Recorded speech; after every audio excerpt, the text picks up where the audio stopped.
Okay, episode 2 of the Escape to the Outback is coming your way. I will get better at editing. I'm just parked up in Maryborough, so this episode is probably 2 weeks old. You'll see in this episode heading down through Lightning Ridge, Bree, Warriner. You'll see my mistakes on that one as well, and then down into Burke, and it sort of cuts off in Burke because I then pick my mum up and we make a bit of a dash back to Brizzy. So hope you enjoy the episode. It's about 11 or 12 minutes long, so you don't need to buckle in for too long. Thanks for tuning in, and I'll see you on the next one. So just in at Hebel in Outback, Queensland, just here for the night, passing through as I'm heading down to Burke. Ripper little spot, great story with the town and what it's gone through over this journey. If you want to sort of check out what it's actually gone through, ABC through their back roads did a little 5-minute story on a local bloke that bought the pub and the local store, and all the trials and tribulations that the town went through, from 7-year drought and flooding and then COVID and all of that sort of stuff. So really interesting story. Parking up out the back is free. I'll show you some footage of where I'm parked up, and then I'll head to the pub and have a meal tonight. But I'll flick this around and you can see the pub and the corner store. But yeah, ripper spot. Had a bit of rain last night, but it's all drying out pretty quickly.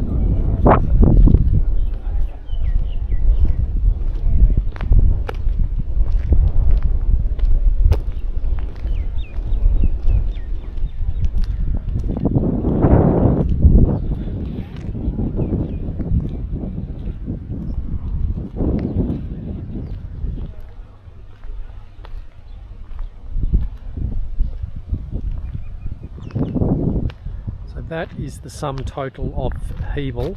I'm actually parked up out the back, and I'll give you a quick look at that. So plenty of space out the back here. When I rocked up, it was actually pretty wet and pretty boggy, but it's drying out pretty quickly. So this is out the back of the corner store. You can get power, I think it's $5. And then the other side of the road, which is where the pub is, you can park out the back of the pub as well. But when I rocked up, that was really boggy. So I just sort of found a spot that was high and dry, and parked up for the night. So there you go.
So spent the day in Lightning Ridge, which you would have seen, just driving down to Walgett. There's a little free camp about 8 kilometres north of Walgett.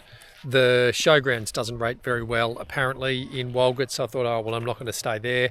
And to be honest, a little bit surprised at how good this is. The road between sort of Hebel and Walgett is there behind me, but that will actually quieten down, I reckon, from sort of 6 or 7 o'clock tonight. Pretty easy drive to here after spending the day cruising around in Lightning Ridge. You can definitely have fires and whatever you like here, but when you're travelling on your own, it's not something necessarily you go to the trouble of setting up. Plus I'm moving every single day, so there's not a lot of setup. But yeah, easy trip into Walgett probably in the morning to grab a coffee, and then head out to Brewina tomorrow before making my way into Bourke on Sunday to meet my mummy, who's driving up from Victoria. So could be a little bit of wildlife here overnight. Definitely a nice little spot. You'd be pretty happy parking up here even for a couple of days, and if you had kids they could probably be riding around on bikes and doing all sorts of stuff. So anyway, there you go. 8 kilometres ish north of Walgett, free camp. I'll take it. So pulled into Brewarrina, which I have been calling Brewarrina for the night. Went into town. You can see my van parked in behind there. Nice easy spot, free camp, probably about 300 metres from town. Went into town. They've got the heritage listed Aboriginal fish traps in town on the Barwon River, and this is the Barwon River here as well. Ripper little spot, toilet just in behind me here, little play area for the kids, seating area down on the Barwon River. Definitely a nice little spot, no problem here at all, free, easy. There's 3 of us here at the moment. One more night here and then I'll be down into Bourke to meet my mum. So I'll overlay some footage of the Aboriginal fish traps down on the Barwon River. It's on my iPhone, so if I can work out how to do that, I'll show you, but I'll spin the camera around and you can see the Barwon River goes up through there. Really, really nice spot. Should be quite nice as that sun starts to set. It's 2:30, so we'll probably another couple of hours before we'll start seeing anything, but yeah, no problem at all. Free camp, all feels pretty good. Brewarrina, nearly said it, is just a great little town. As you're passing through, you should definitely come and have a look. So I'm just in Brewarrina at the Aboriginal fish traps down at the Darling River. Pretty humbling to think about the evolution or the timeline of this site. They reckon it's the biggest of its kind, and is one of the first constructional creations of its time in the world. So the Aboriginal people, way back when, they don't actually know exactly when it was built these fish traps to trap the freshwater fish coming down the Darling River. Absolutely extraordinary. So amazing to think 40, 50, 60,000 years ago, construction of this location took place by the local people. It's pretty humbling. But there you go. Brewarrina fish traps. Pretty cool stuff.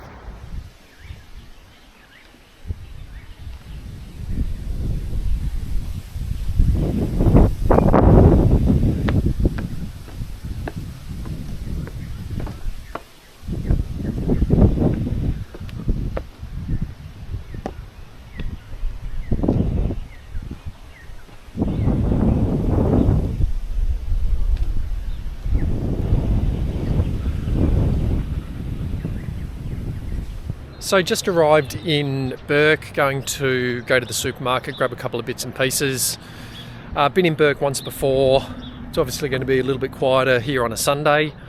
Some beautiful architecture. It's actually quite a beautiful town, but it just feels a little bit sad. I'm not really sure of the demographics or all of those sorts of things, but it's definitely not a town that is thriving. You can tell by the amount of shops and stuff that are shut. Just went down to the port, which I'll overlay in a bit of a picture, but it's actually quite a pretty town. I mean, you look at some of the architecture, it's quite a pretty town.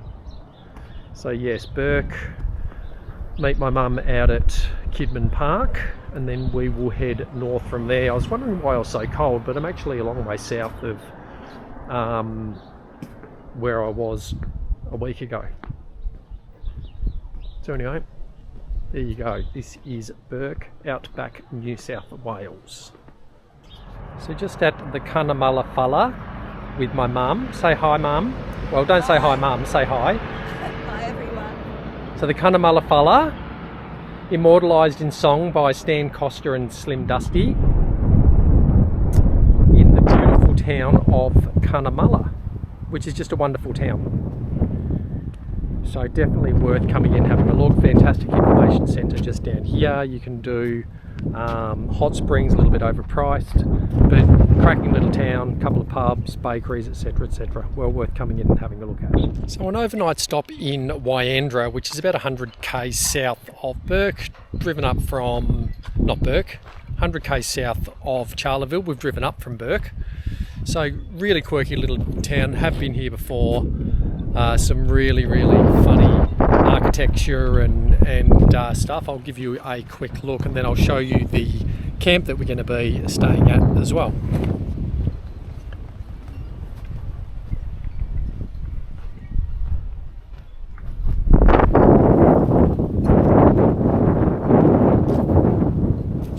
So you can actually park out the back there. It's $20 a night, power and water, which is really cheap, and they do an outdoor cinema.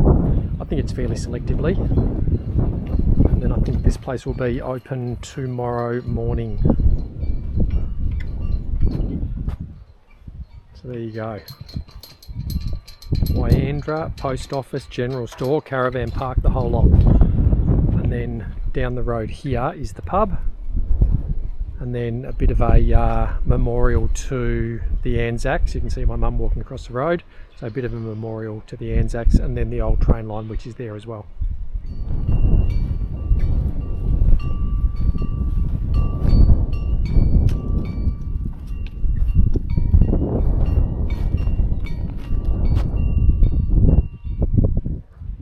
So just parked up over here. Fire pit. Bit of an information area, free camp in behind the state school, which is just here, and then in behind this little area here is men's toilets, ladies toilets, and a solar shower. So cracking spot. Donation $10 is what we'll pay each, I think, but really good. Wyandra free camp, donation camp, awesome spot.